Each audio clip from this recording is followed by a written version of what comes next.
Ashtu si që tha më herët, Komisioni Qendror i Zgjedhjeve po vazhdon punën e tyre, po vazhdojnë numrimin e votave të zgjedhjeve që u mbajtën të dielën e kaluar dhe deri në përfundim të së mërkur, në procesin e vlerësimit janë përfshirë më shumë se 23.300 pako, kur bëhet fjalë për votat nga diaspora, prej të cilave janë aprovuar 22.101, ndërka që janë refuzuar 755. Arsye sepse ato pako do të na jap Valmer Elezi nga Komisioni Qendror i Zgjedhjeve. Zoti Elezi, përshëndetje. Faleminderit për pjesën juaj. Për këtë inkuadrim, pyetja e parë është se si po shkon puna, e di që jeni shumë ngarkuar këto ditë. Po, deri në këtë moment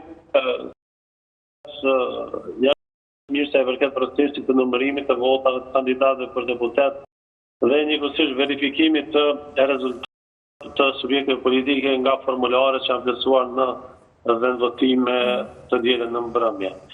Dhe sipas përditësimit të fundit të para disa minutave, numri i qendrave komunale të numërimit që kanë përmbyllur aktivitetet, pra deri rreth orës 13 është 32. Numri përgjithshëm i vendvotimeve të procesuara dhe do të thotë që i takojnë të gjitha qendrave komunale 38 sa janë, është 2014 vendvotime, nga 2498 sa është numri përgjithshëm i tyre, 87%. Kanë mbetur që të rinumërohen. Po, desha të pyes se sa i përket komunave, në cilat komuna do të vazhdoj tani numrimi? Po, kanë mbetur edhe 234 vendvotime që të përfshihen në proces, do thotë këto i takojnë komunale, nga Mitrovica i Jugut ka mbetur vetëm një vendvotim, nga Gjelani nga 27 deri më tani janë 80, pastaj Gjakova, Feriza, Prizreni dhe Prishtina. Pra këto janë komunat që ende s'kanë përmbyllur aktivitetet deri këtë kohë që po flasim. E qartë. Unë desha ndalem pak tek votat nga diaspora, janë refuzuar 755 pako dhe pse janë refuzuar këto zotëri Elezi? Sepse filluan me njëherë pyetje se çfarë ka ndodhur, cilat janë ato themi që kanë pasur këto kutime me E para, votimi që zhvillohet përmes postës dhe është lloj votimit i cili do të thotë zhvillohet nga largësia dhe natyrisht se ka procedura të cilat mbiqen nga ana e Komisionit Qendror të Zgjedhjeve. Ajo çfarë bëhet aktualisht në çadër numërimit të rezultateve është një proces i vlerësimit të pakove të supozuara me votime të cilat i takojnë jashtë Kosovës për kasimin votimit përmes postës dhe të cilat deri më tani janë sjellur në Kosovë. Qëllimi i këtij procesi është të vërtetohet nëse këto pako janë dërguar nga votuesit të regjistruar për votim përmes postës. Çdo votues i cili ka dërguar këtë pako në brendësi ka vendosur zarfin me fletvotim dhe deftesën e regjistrimit. Deftesa e regjistrimit është një dokument unik me dhëna unike të çdo votuesi të cilën e pranon në momentin kur ai regjistrohet nga ana e KSZ dhe ky dokument përmban të dhënat unike të çdo votuesi përkatës. Dhe ajo çfarë ndodh në këtë proces të vlerësimit është pikërisht zyrtarët e shërbimit votues marrin nga kjo pako këto deftesë të regjistrimit dhe vërtetojnë nëse ajo i takon një votuesi të regjistruar për votim përmes postës. Do duhet të kishin deftesën e regjistrimit dhe kodin unifikues. Pra këto dyja kanë munguar në këto kutit votimet.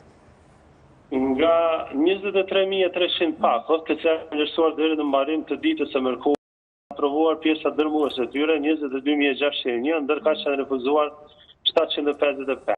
Më shprehur, do të sepse janë refuzuar të pako është se në 699 raste mungon deftesa e regjistrimit. Pra, kur zyrtari i shërbimit votues ka hapur pakon, nuk ka gjetur brenda saj deftesën e regjistrimit, e cila është një dokument i domosdoshëm i cili duhet të vendoset në këtë pako, është dashur të vendoset nga ana e votuesit të regjistruar. Ka edhe arsye të tjera se pse refuzohen pakot, për shembull në 26 raste ka pasur më shumë se një fletvotim brenda një pakoje, pastaj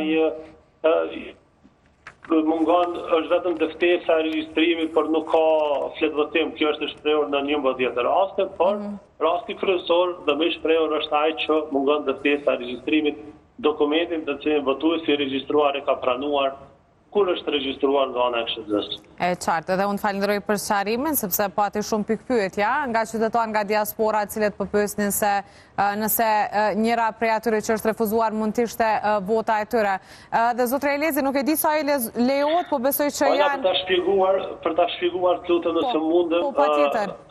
Kjo nuk është një periudhë numërimit të pakove me fletvotim. Pra, aktualisht ne nuk po bëjmë numërimin e fletvotimeve. Nga pakoja ku është vendosur zarfi me fletvotim dhe dëftesa e regjistrimit, ne po shohim për momentin vetëm dëftesën e regjistrimit për ta vërtetuar nëse këto pakoja janë dërguar nga votuesit të regjistruar. Çfarë më ndodh në një fazë të mëvonshme është që pakoja që përmban zarfin në fletvotim, pra ato që aprovohen, tërhiqen nga pako kryesore dhe grumbullohen në një vend. Pastaj, në qendrën e numërimit dhe të rezultateve, këto zarfe që përmbajnë fletvotime vendosen në tavolinat e numërimit. Dhe ku ekipet numëruese hapin për të marrë fletvotimin dhe për ta përfshirë në procesin e numërimit. Vetëm pasi të hapen këto zarfe, ne do ta dimë nëse brenda tyre ka fletvotim, sepse deri më tani nëse ka rënë ta dëgjoni, ne vazhdimisht i referohemi si pako të supozuara me fletvotime, sepse për momentin brenda zarfit ku duhet të vendoset fletvotimi, ne nuk e dim akoma nëse ka fletvotim brenda tij. E qartë. Pa i hapur pakot nuk mund dihet, është edhe ajo procedura që i pritet.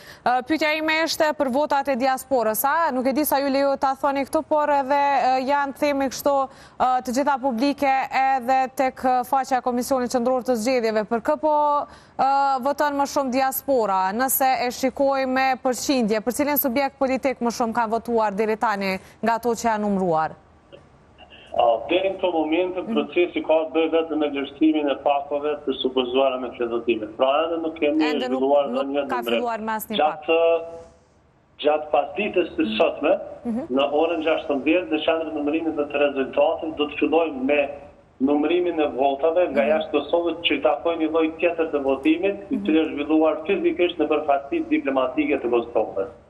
Bëhet fjalë për rreth 23.000 votime që gjatë ditës së zgjedhjeve me 6 shtator janë hedhur në 30 përfaqësi diplomatike ku është zhvilluar procesi i votimit.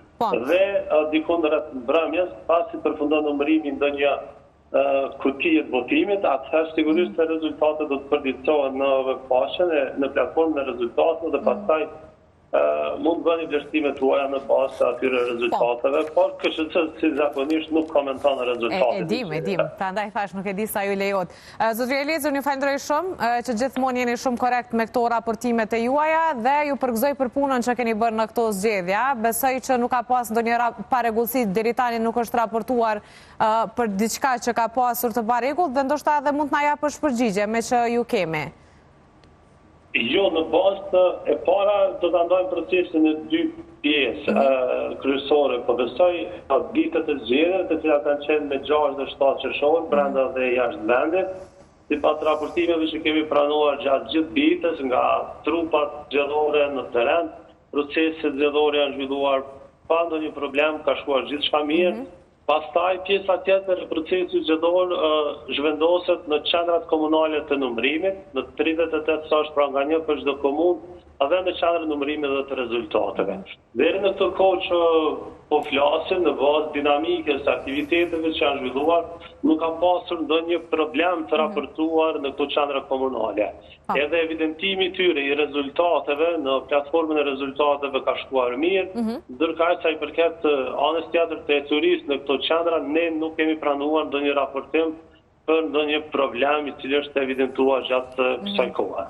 Dhe kjo është një lajm i mirë. Zotëri Elezi, ne po ju lëm që të bëni punën e juaj, ju falenderojmë shumë për këto informacione dhe këtë inkuadrim sot. Jo, faleminderit juve për mundësinë.